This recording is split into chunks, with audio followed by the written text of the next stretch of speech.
L'accident vasculaire cérébral ou AVC nous concerne tous, mais ce n'est pas une fatalité. Pour le faire reculer, il faut mieux le connaître et mieux comprendre les actions de prévention. Au sommaire de Stop AVC, le magazine de la prévention, qu'est-ce que la fibrillation auriculaire, l'un des facteurs de risque de l'AVC ? Quels sont les signes d'alerte sous anticoagulants et la conduite à tenir ? Tout de suite, question d'AVC.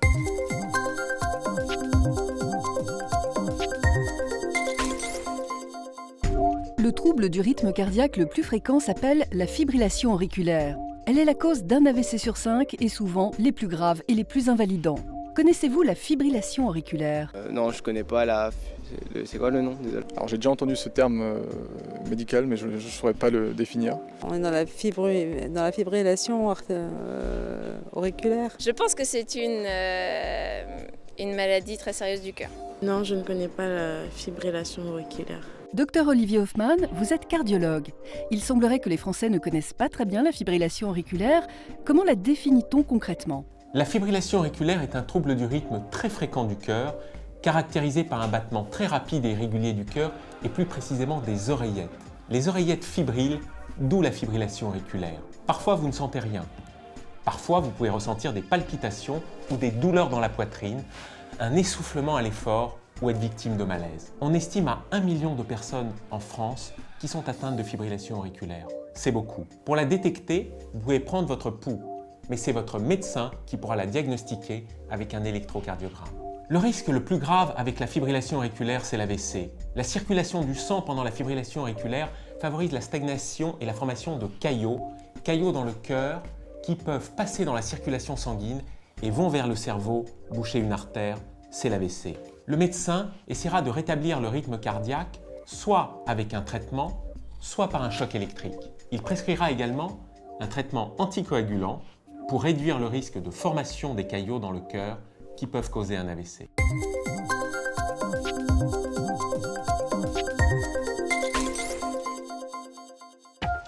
Avec une fibrillation auriculaire, vous avez 5 fois plus de risque de faire un AVC.